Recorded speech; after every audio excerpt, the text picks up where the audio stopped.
Bonsoir Jean-Baptiste. Bonsoir Xavier, bonsoir à tous. Tous à l'Opéra, donc c'est une opération en France, mais aussi partout en Europe. C'est la 10e édition. Le principe, vous nous le rappelez ?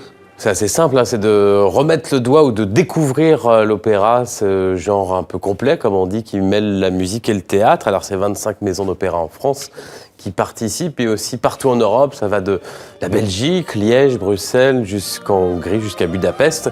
Tout est gratuit et non seulement on peut assister à des répétitions, écouter de la musique, se glisser dans la fosse d'orchestre, mais il y a aussi toute une série d'animations, d'ateliers pour découvrir les coulisses des opéras, les ateliers avec ces métiers de costumiers, de décorateurs, même de petits métiers qui n'existent quasiment plus, comme bottier, et puis de rencontrer des artistes. Parmi ces artistes, il y a la mezzo Karine Deher, on vient de l'entendre dans un air de Gounod, c'était lors des victoires de la musique classique cette année, car elle a été sacrée artiste lyrique de l'année, et pour elle aussi c'est important, ce tous à l'opéra, ça permet de désacraliser ce genre qui intimide encore un peu parfois.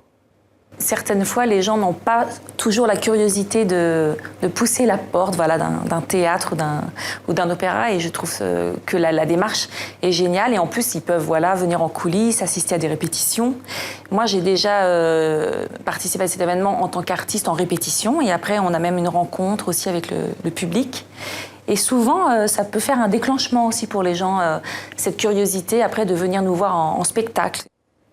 Alors Karine Deher, vous l'avez dit, à la victoire de la musique classique cette année, elle sort un disque consacré à Rossini. Le grand amour musical de sa vie, Rossini, elle a chanté le Rabais de Séville, le rôle de Rosine, Cendrillon, la Cenerentola.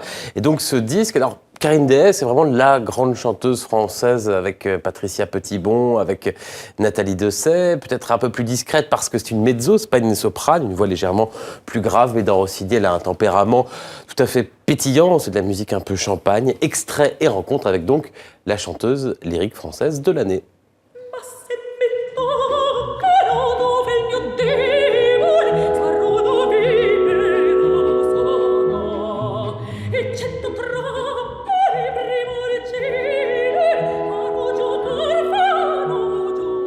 Si on aime en tout cas les vocalises, il y a vraiment quelque chose de jubilatoire. Voilà.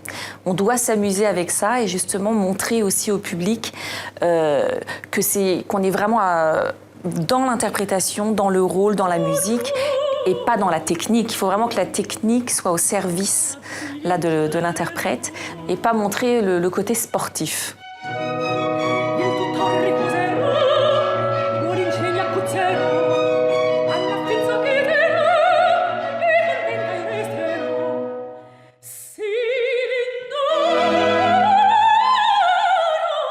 Au départ, c'était vraiment la musique qui m'attirait. Je voulais même être violoniste au tout départ. C'était vraiment le premier art vers lequel je me dirigeais.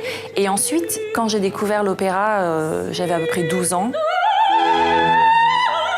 Là, j'ai eu vraiment un coup de cœur parce que justement, je me suis dit, mais là, c'est génial, on peut mélanger la musique et le théâtre.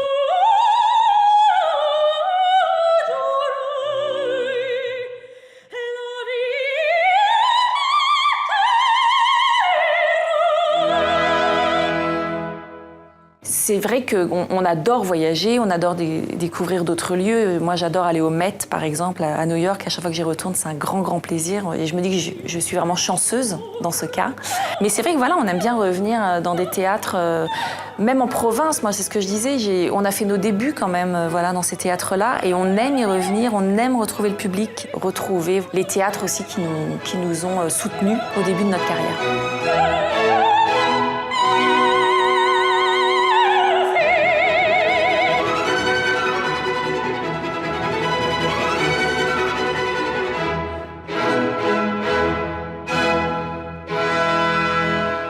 Voilà, tous à l'Opéra jusqu'à demain soir. Et puis dans l'actualité culturelle du moment, le début de Monumenta au Grand Palais à Paris. Oui, après Christian Boltanski, après Anish Kapoor, c'est au tour de l'artiste chinois Wang Yongping d'exposer une œuvre démesurée sous la nef du Grand Palais à Paris. L'ouverture au public, c'est demain, ce sera jusqu'au 18 juin. Mais vous voyez là des images de l'installation complexe, pour le moins, de la nouvelle œuvre de cette figure majeure de l'art contemporain. C'est une installation qui figure, vous voyez, le squelette d'un serpent géant. Il mesure plus de 250 mètres et vous le voyez, il évolue sur des centaines de containers et même un bicorne géant. On va le voir, le bicorne, il est ici comme échappé d'une tête d'un Napoléon Ier tout aussi grand. Et puis, on a le temps d'aller à Stockholm pour découvrir une exposition musicale. Oui, c'est au musée ABBA, à une semaine de l'Eurovision de la chanson. Vous comptez les jours, Xavier, moi aussi, bien sûr. C'était dans la capitale suédoise. Regardez ces images, musée consacré aux plus célèbres gagnants de l'Eurovision.